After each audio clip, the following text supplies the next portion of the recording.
إن الحمد لله نحمده ونستعينه ونستغفره ونعوذ بالله من شرور أنفسنا ومن سيئات أعمالنا من يهده الله فلا مضل له ومن يضلل فلا هادي له وأشهد أن لا إله إلا الله وحده لا شريك له وأشهد أن محمدا عبده ورسوله أما بعد فإن خير الحديث كتاب الله وخير الهدي هدي محمد صلى الله عليه وسلم وشر الأمور محدثاتها وكل محدثة بدعة وكل بدعة ضلالة وكل ضلالة في النار. أعوذ بالله السميع العليم من الشيطان الرجيم. بسم الله الرحمن الرحيم. كذبت قبلهم قوم نوح وأصحاب الرس وثمود وعاد وفرعون وإخوان لوط وأصحاب الأيكة وقوم تبع كل كذب الرسل فحق وعيد. أفعينا بالخلق الأول بل هم في لبس من خلق جديد.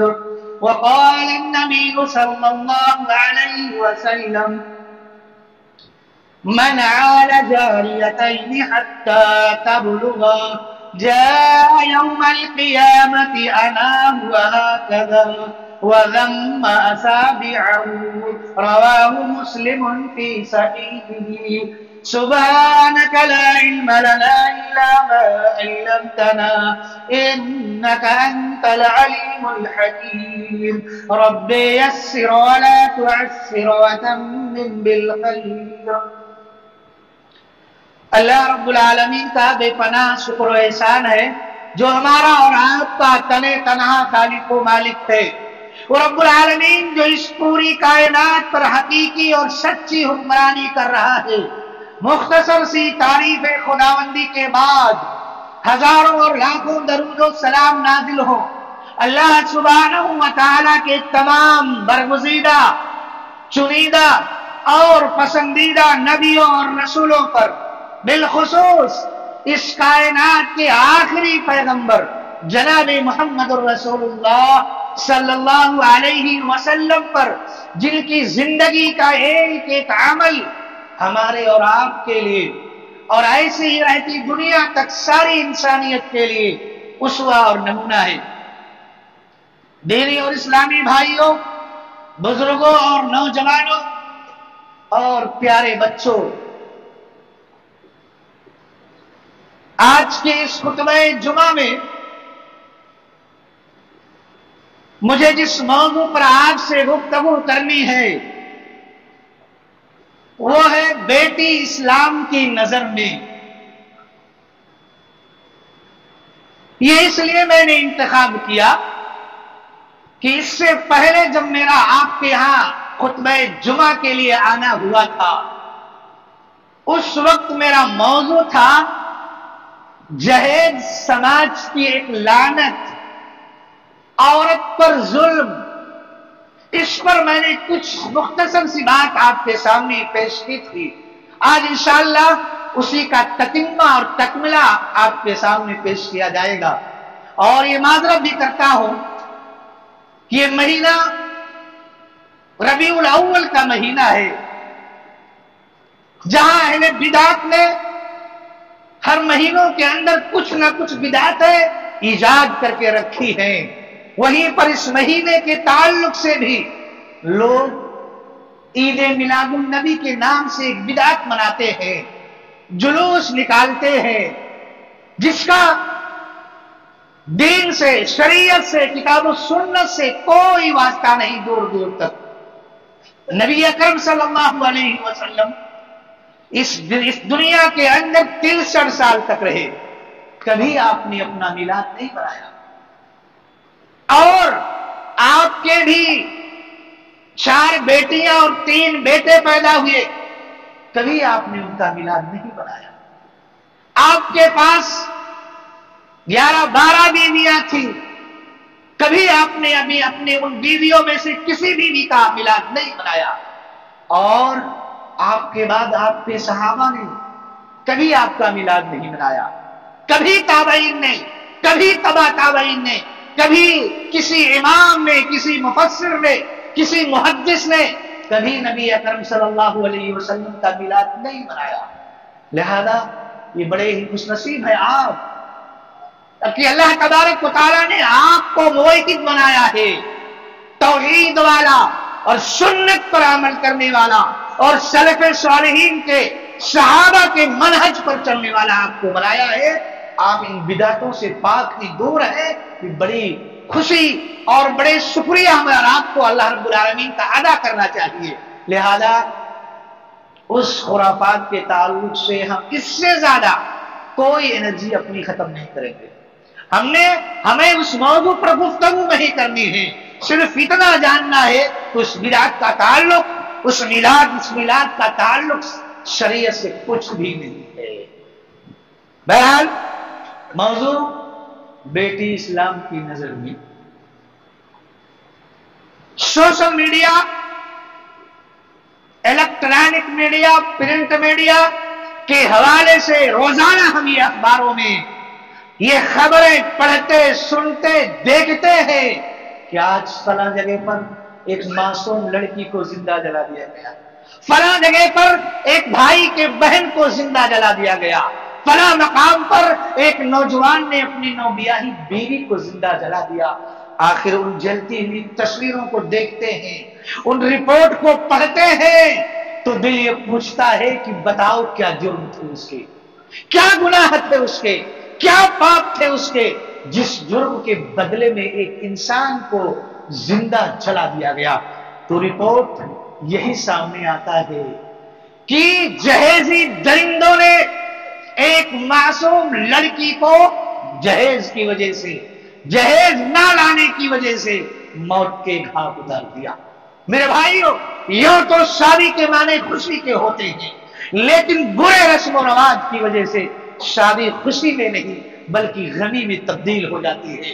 آج کل ایسا ہو رہا ہے، ایک شخص ساری عمر کماتا ہے اور اپنی پوری عمر کی کمائی کو اپنی بیٹی کی شادی میں خرچ کر دینے پر، لٹا دینے پر مجبور ہو جاتا ہے۔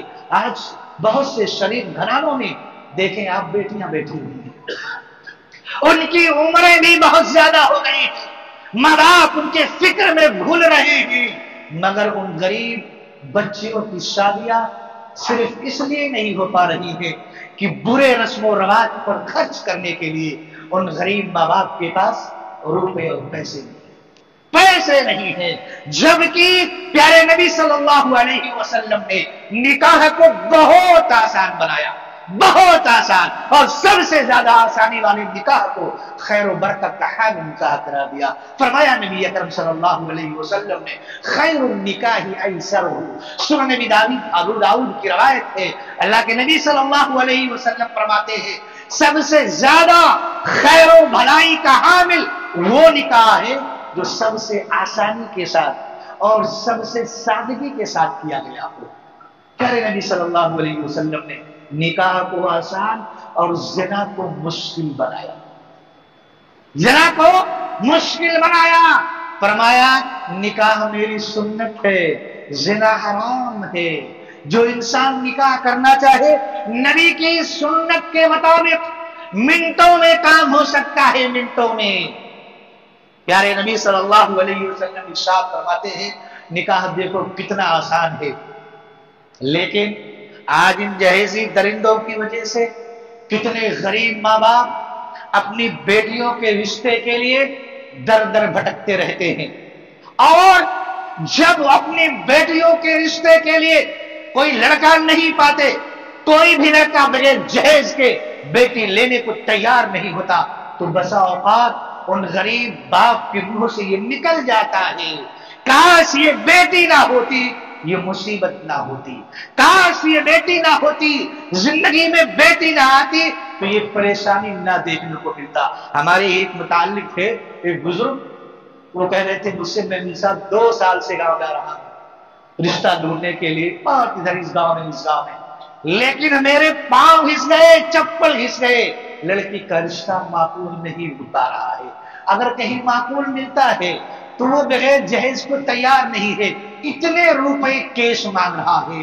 اور اس آدمی کی زبان سے میں نے یہ سنا کہتے ہوئے کہ اگر یہ بیٹی نہ ہوتی یہ مصیبت نہ ہوتا، یہ بیٹی نہ ہوتی زندگی میں یہ پریشانی نہ دیکھنے کو ملتا۔ بیٹی اسلام کی نظر میں سنیں پیارے نبی صلی اللہ علیہ وسلم نے کیا فرمایا ہے۔ ہم اور آپ یہ سمجھتے ہیں کہ یہ بیٹیاں زندگی میں باعث مصیبت ہے، باعث عار ہیں، باعث پریشانی ہیں۔ نبی اکرم صلی اللہ علیہ وسلم نے اپنی زبان مبارک سے اس بیٹی کے تعلق سے کیا کچھ کہا ہے، 3 حدیثیں میں آپ کے سامنے لے کر کے آیا ہوں۔ پیارے نبی صلی اللہ علیہ وسلم نے ارشاد فرمایا کہ جس شخص کو 3 بیٹیاں ہوں، کتنے؟ 3 بیٹیاں ہوں، جو انہیں پڑھائے لکھائے، دین کی تعلیم دے، حیا، پردے اور عفت کے زیور سے اسے آراستہ اور پیراستہ کرے اور بلوغت کے بعد صحیح جگہ اس کا نکاح کر دے، میں اعلان کرتا ہوں وہ شخص جنت میں جائے گا۔ کیا کہا؟ میں اعلان کرتا ہوں کہ وہ شخص جنت میں جائے گا۔ ایک صحابی بیٹھے ہوئے تھے جن کے پاس 2 ہی بیٹیاں تھیں، وہ مسکرا کر کہنے لگے اے اللہ کے رسول، جس کے پاس 3 ہے وہی جنت میں جائیں گے یا جس کے پاس 2 ہے وہ بھی جائے گا؟ نبی اکرم صلی اللہ علیہ وسلم نے فرمایا اگر تم نے اپنی 2 بیٹیوں کے ساتھ بھی اچھا سلوک کیا، پڑھایا لکھایا، دین کی تعلیم دیا، حیا، پردے اور عفت کے زیور سے اسے آراستہ اور پیراستہ کیا اور بلوغت کے بعد صحیح جگہ نکاح کر دیا، اللہ تمہیں بھی جنت نصیب فرمائے گا۔ تو میرے بھائیوں، یہ بیٹیاں زندگیوں کے اندر باعث رحمت ہے، باعث خیر و برکت ہے، خوشحالی کا ذریعہ اور سبب ہے۔ یہ بیٹیاں باعث عار، باعث مصیبت نہیں ہے۔ پیارے نبی صلی اللہ علیہ وسلم نے ارشاد فرمایا، صحیح مسلم کی روایت ہے، راوی حدیث حضرت انس بن مالک رضی اللہ تعالیٰ عنہ ہے، وہ کہتے ہیں اللہ کے نبی صلی اللہ علیہ وسلم نے فرمایا من عال جاریتین حتی تبلغا جاء یوم القیامت انا ہوا هكذا وذم اصحابہ۔ پیارے نبی صلی اللہ علیہ وسلم نے فرمایا جس نے 2 بیٹیوں کی پرورش کی، من عال جاریتین، جس نے اپنی 2 بیٹیوں کی پرورش کی، حتی تبلغا، اتنی کی یہاں تک کہ وہ بالغ ہو گئی، بڑی ہو گئی، بلوغت کو پہنچ گئی، جاء یوم القیامت انا ہوا هكذا۔ آگے اللہ کے رسول فرماتے ہیں کل قیامت کے دن یہ بیٹی، یہ وہ آدمی جن بیٹیوں کی پرورش کرنے والا آئے گا کہ میں اور وہ بیٹیوں کی پرورش کرنے والا ایسے ہوگا۔ انگلیاں تھی، اللہ کے نبی نے وَضَمَّ أَصَابِعَهُ، اپنی انگلیوں کو سمیٹ لیا، ملا لیا، کہا جیسے یہ انگلیاں ایک دوسرے سے ملی ہوئی ہیں، بہت ہی قریب ہیں، ان کے درمیان کوئی فاصلہ نہیں ہے، ایسے ہی بیٹیوں کی پرورش کرنے والا کل قیامت کی دن آئے گا، میں اور وہ ایسے ہوں گے۔ ایک مسلمان کے لیے، ایک مومن کے لیے اس سے بڑی سعادت کی بات اور کیا ہو سکتی ہے کہ بیٹیوں کی پرورش کی وجہ سے کل قیامت کے دن وہ اللہ کے نبی صلی اللہ علیہ وسلم کے قریب اور نزدیک ہوگا۔ اس سے بڑی سعادت اور اس سے بڑی خوشی کی بات ہمارے اور آپ کے لیے، ایک بیٹی والے کے لیے کیا ہو سکتی ہے۔ ایک اور روایت پیارے نبی صلی اللہ علیہ وسلم کی ہے، راویہ ہے اما عائشہ رضی اللہ تعالی عنہ، جو آپ کی زوجہ مطہرہ، آپ کی زوجہ ہے، آپ کی بیوی ہے، وہ فرماتی ہے کہ ایک مرتبہ ایک سائلہ آئی، ایک مانگنے والی عورت آئی، گھر میں دیکھا کچھ نہیں ہے سوائے ایک کھجور کے سوا گھر کے اندر کچھ بھی نہیں۔ اور اما عائشہ فرماتی ہے میں نے وہی کھجور اٹھایا اور اس عورت کو، اس مانگنے والی عورت کو دے دیا۔ اس عورت کے پاس 2 بیٹیاں تھی چھوٹی چھوٹی، مانگنے والی عورت خود بھی بھوکی پیاسی تھی، بھوک اور پیاس کی وجہ سے اس کے زبان سے صحیح سے کلمات ادا نہیں ہو پا رہے تھے۔ مجھے تعجب اس بات پر ہوئی کہ اس عورت نے اس مانگنے والی عورت نے اس کھجور کے 2 ٹکڑے کیے، ایک ٹکڑا ایک بچی کو دے دیا، دوسرا ٹکڑا دوسری بچی کو دے دیا، خود نہیں کھایا، دونوں بچیوں کو دے دیا اور چلی گئی۔ اما عائشہ فرماتی ہیں کچھ دیر کے بعد اللہ کے رسول گھر میں آئے، میں نے اللہ کے نبی سے پورا ماجرا یہ قصہ بیان کیا کہ اے اللہ کے نبی، ایک مانگنے والی عورت آئی ہوئی تھی، بڑی بھوکی پیاسی تھی، اس کے پاس 2 بیٹیاں بھی تھی، گھر کے اندر کچھ بھی نہیں تھا سوائے ایک کھجور کے، میں نے وہی کھجور اس عورت کو دے دیا۔ مجھے حیرت ہوئی، مجھے بہت تعجب ہوا کہ اس عورت نے اس کھجور کے 2 حصے کیے، ایک حصہ ایک بیٹی کو دے دیا، دوسرا حصہ دوسری بیٹی کو دے دیا۔ پیارے نبی صلی اللہ علیہ وسلم نے اس وقت فرمایا تھا کہ اے عائشہ سن لے، من ابتلی بہذہ البنات شیئا فاحسن الیہن کن لہ سترا من النار۔ اے عائشہ آپ سنیں، من ابتلی بہذہ البنات شیئا، جو آدمی بھی اپنی بیٹیوں کے تعلق سے ذرا بھی تکلیف کو برداشت کرے گا، یہ بیٹیاں کل قیامت کے دن اس کے لیے جہنم سے آڑ بن جائیں گی۔ من ابتلی بہذہ البنات شیئا فاحسن الیہن، ان بیٹیوں کی پرورش کے تعلق سے، ان بیٹیوں کی پڑھائی اور لکھائی کے تعلق سے، اور آج کے اس دور میں کہہ لو ان بیٹیوں کی نکاح اور شادی کے تعلق سے کوئی بھی آدمی کسی بھی پریشانی کو اٹھاتا ہے، برداشت کرتا ہے، ان جہیزی درندوں کی وجہ سے، اور پریشانی آنے کے باوجود بھی شادی اور بیاہ میں ان کے ساتھ غلط سلوک نہیں کرتا، پھر بھی ان کے ساتھ اچھا سلوک کرتا ہے، ان بیٹیوں کے ساتھ پریشانی میں ان بیٹیوں کے تعلق سے پریشانی آنے کے باوجود بھی ان کے ساتھ اچھا سلوک کرتا ہے، تو یہ بیٹیاں اس کے لیے کل قیامت کے دن جہنم سے آڑ بن جائیں گی۔ تو میرے بھائیوں، ان دو آیتوں سے پتہ یہ چلا کہ بیٹی ہماری اور آپ کی زندگی میں باعث مصیبت نہیں ہے، یہ آپ کو بظاہر لگ رہا ہے، لیکن بیٹیاں ایک انسان کی زندگی میں خیر اور برکت کا ذریعہ ہے، خوشحالی کا ذریعہ ہے، ترقی کا ذریعہ ہے، اور مرنے کے بعد بھی یہ جنت میں جانے کا ذریعہ اور سبب ہے، اور جہنم سے بچانے کے لیے آڑ ہے۔ اس لیے ہمیں اور آپ کو ان بیٹیوں کو اپنے لیے نیکیاں سمجھنا چاہیے۔ اسی لیے امام حسن بصری رحمۃ اللہ علیہ کہا کرتے تھے، البنون نعم والبنات حسنات، کہ بیٹے یہ نعمتیں ہیں، اولاد مذکر اولاد، بیٹے جہاں نعمت ہے نعمت، وہیں بیٹیاں یہ حسنات ہیں، یعنی نیکیاں ہیں نیکیاں۔ بیٹے نعمتیں تو بیٹیاں حسنات نیکیاں ہیں، اور اللہ تبارک و تعالیٰ کا یہ دستور رہا ہے کہ اللہ تبارک و تعالیٰ نعمتوں کا محاسبہ کرتا ہے، محاسبہ کہ ہم نے تمہیں یہ نعمت دیا تھا اس کا حساب لیتا ہے، لیکن اللہ کا یہ دستور بھی رہا ہے کہ حسنات پر، نیکیوں پر اپنا انعام و اکرام کرتا ہے، ثواب دیتا ہے، اچھا بدلہ عطا کرتا ہے۔ تو یہ بیٹیاں مؤنث جو ہیں، یہ بیٹیاں ہماری زندگی میں نیکیاں ہیں، آپ انہیں اپنے لیے انعام و اکرام کا ذریعہ سمجھیے۔ اللہ تبارک و تعالیٰ ان بیٹیوں کی پرورش کے تعلق سے آپ کو انعام و اکرام سے نوازے گا، جنت کی شکل میں آپ کو نوازے گا۔ ان بیٹیوں کو اپنے لیے نعمت سمجھیں۔ کہیں نہیں کہا گیا کہ بیٹے یہ حسنات ہیں، بیٹیاں حسنات ہیں۔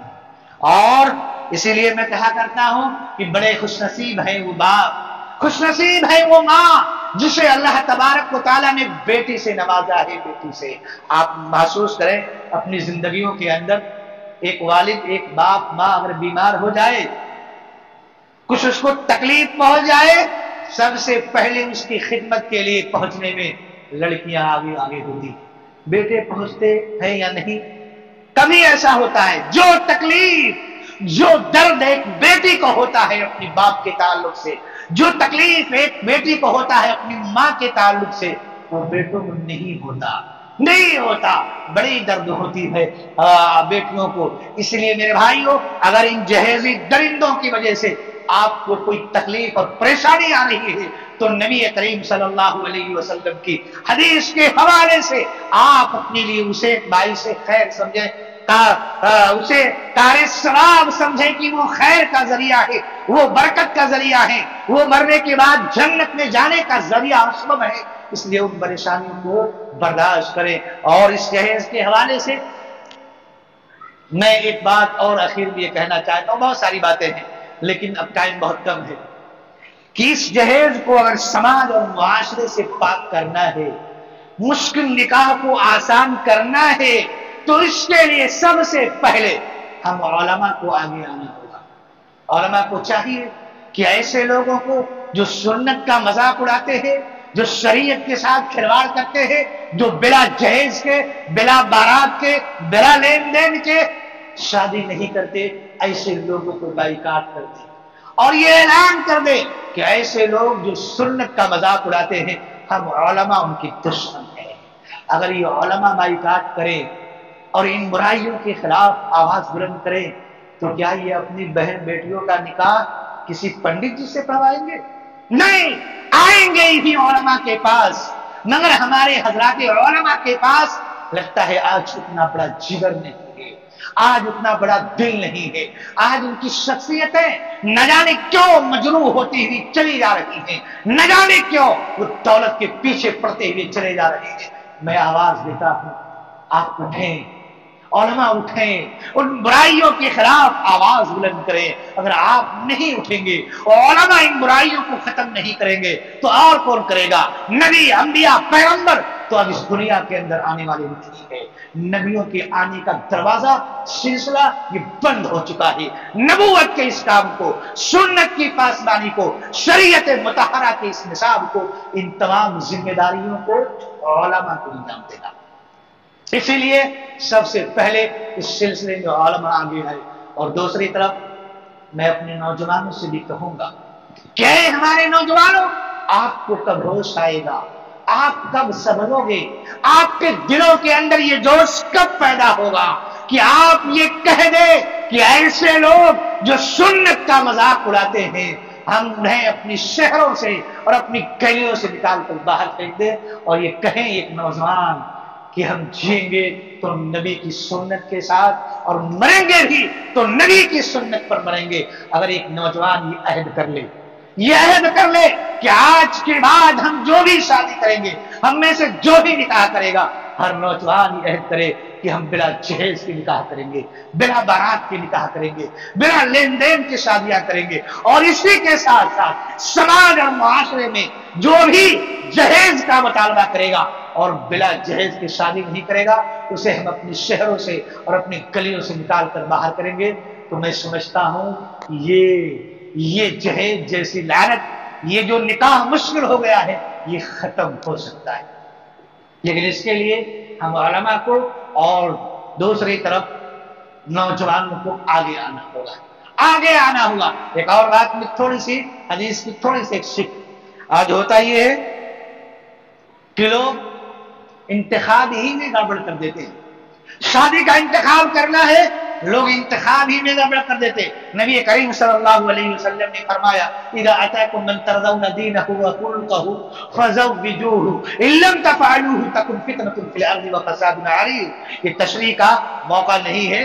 نبی کریم صلی اللہ علیہ وسلم نے فرمایا جب تمہارے پاس اے لڑکیوں کے اولیاء، اے لڑکوں کے اولیاء، دونوں کو کہا گیا ہے، جب تمہارے پاس کوئی ایسا لڑکا رشتہ لے کر کے آئے جس کے دین سے اور جس کے اخلاق سے تم مطمئن ہو، تمہیں معلوم ہو کہ یہ دیندار ہے، محلے کا ہے، محلے کا ہے، پڑوس کا ہے، رشتہ دار ہے، اور یہ نمازی ہے، دیندار ہے، اچھے اخلاق والا ہے، اذا اتاکم من ترضون دینہ وخلقہ، تمہیں پتا ہوئی دیندار ہے، یہ اخلاق والا ہے، یہ متقی ہے، پرہیزگار ہے، اللہ سے ڈرتا ہے، نبی نے فرمایا فزوجوہ، پہلی فرصت میں تم اس لڑکے سے، اس دین والے سے، اس دیندار سے، اس متقی اور پرہیزگار سے، اس نمازی سے اپنی لڑکی کا رشتہ کر دو۔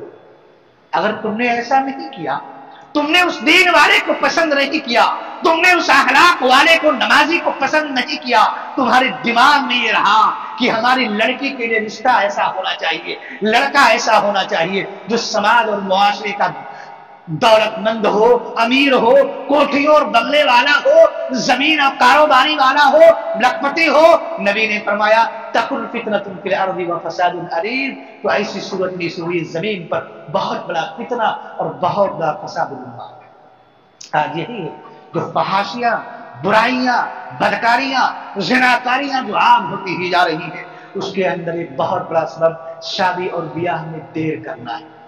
لوگ سب جہیز کے لیے، اور لڑکی والے بھی اپنی لڑکی کا رشتے کے لیے سوچتے ہیں ہمارا داماد اتنا ہو کہ انجینئر ہو، ڈاکٹر ہو، کروڑ پتی ہو، کوٹھی اور بنگلے والا ہو۔ اس میں لوگ اپنی لڑکیوں کو عمریں بہت کر دیا کرتے ہیں۔ اس حدیث کے اندر پیارے نبی صلی اللہ علیہ وسلم نے معیار بتایا انتخاب کا، کہ انتخاب کا معیار دین ہونا چاہیے۔ بس دیندار مل گیا، پہلی فرصت میں تم اپنی لڑکی کا رشتہ اسے کر دو، اسی میں خیر ہے، اسی میں بھلائی ہے۔ اللہ رب العالمین سے دعا ہے کہ اللہ تبارک و تعالی ہمیں اور آپ کو کہنے سننے سے زیادہ عمل صالح کی توفیق عطا فرمائے۔ اللہ رب العالمین ہمیں اور آپ کو سنت کے مطابق اپنے گھروں کو آباد کرنے کی توفیق عطا فرمائے۔